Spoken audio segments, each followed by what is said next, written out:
salam sejahtera. Nama saya Ahmad Nabil bin Muhammad Sarum daripada Fakulti Teknikal dan Vocational dalam bidang reka bentuk dan teknologi.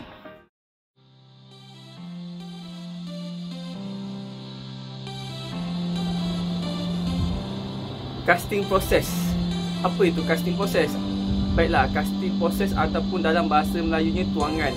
Ianya merupakan satu proses menuang bahan logam yang telah dileburkan ke dalam acuan mengikut saiz dan bentuk.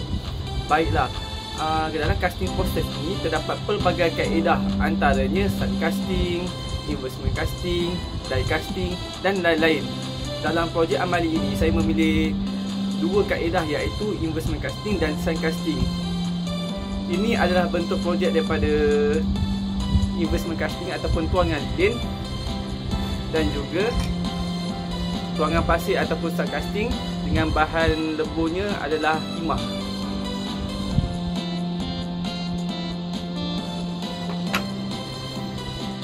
Sand casting ataupun bahasa Melayunya tuangan pasir. Ianya adalah satu kaedah yang popular dan digunakan sehingga ke hari ini. Terdapat beberapa bahagian penting pada sand casting. Yang pertama adalah kutub, yang di mana bahagian atas dan drag di bahagian bawah. Tanah adalah lubang untuk menuang bahan leburan. Inggit adalah laluan untuk logam sampai ke dasar. Seterusnya ada satu teras di dalam yang dipanggil core, dan riser. Riser ini adalah satu lubang untuk kita memastikan yang leburan telah penuh, dan dia juga berfungsi untuk membuang tekanan di dalam. Investment casting ataupun dalam bahasa Melayunya adalah tuangan lilin. Terdapat beberapa proses untuk melakukan kaedah ini.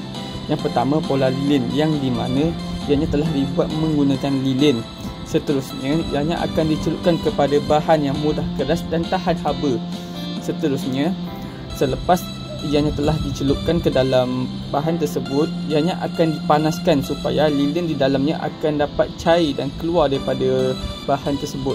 Seterusnya, langkah yang keenam adalah bahan logam yang panas akan dituangkan ke dalam bahan yang tahan haba tadi.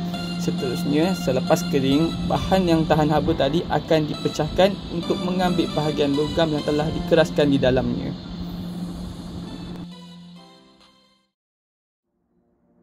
Sand casting. Langkah pertama adalah dengan memotong kayu untuk menghasilkan bentuk tersebut. Seterusnya adalah dengan mengskrukan kayu tersebut di bahagian sisi. Saya menggunakan stapler gun untuk menguatkan lagi kayu pine tersebut supaya ianya tidak tertanggal apabila diletakkan bahan di dalamnya.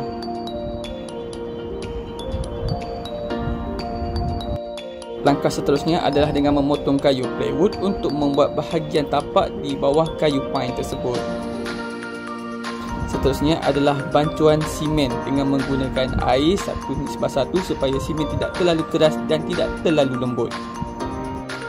Seterusnya, meletakkan simen ke dalam acuan tadi dan ketuk simen tersebut supaya tiada udara terperangkap di dalamnya. Ambil kayu pine 4 segi tersebut dan tekakkan ke dalam simen untuk menghasilkan corak. Langkah selanjutnya adalah dengan membuat bahagian atas dengan meletakkan straw sebagai lubang untuk menuang ke dalam acuan. Seterusnya adalah dengan menunggu sehingga simen kering. Selepas simen kering, gunakan kertas pasir untuk menggosok bahagian atas dan bawah acuan supaya ianya lebih kemas. Seterusnya adalah proses peleburan. Pastikan ianya dilakukan dengan berhati-hati kerana terlalu panas. Apabila sudah selesai, tuangkan ke dalam acuan. Setelah bahan leburan telah keras, ketukkan simen tersebut sehingga bahan leburan tadi keluar.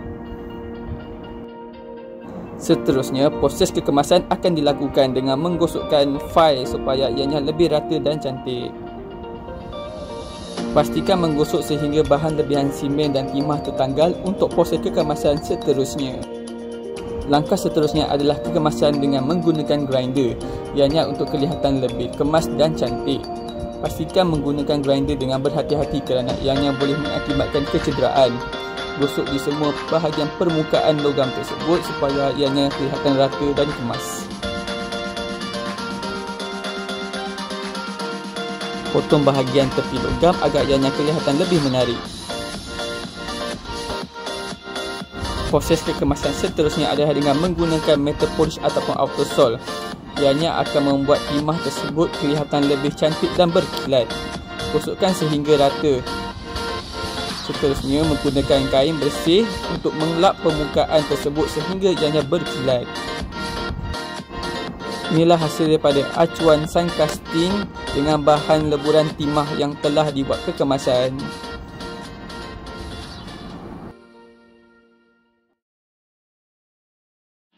Investment casting ataupun tuangan lilin. Dengan menggunakan aluminium foil, balutkan pada bongkah kayu berbentuk 4 segi tersebut untuk acuan tuangan lilin. Selepas selesai membalut, keluarkan kayu berikut.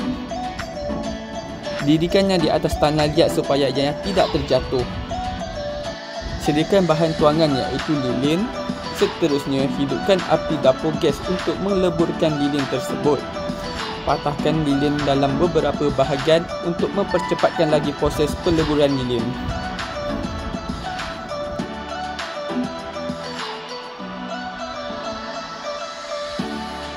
Selepas lilin telah cair, tunggu sehingga 2 minit untuk ianya tidak benar-benar mendidih. Dan langkah seterusnya adalah menuang lilin ke dalam acuan.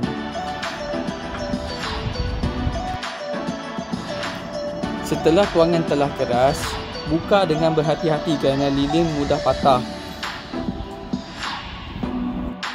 Buka aluminium foil yang telah dibalutkan tadi untuk mengeluarkan bahan tuangan yang telah keras. Lakukan kekemasan dengan lap menggunakan kain yang basah. Inilah hasil tuangan lilin yang telah siap.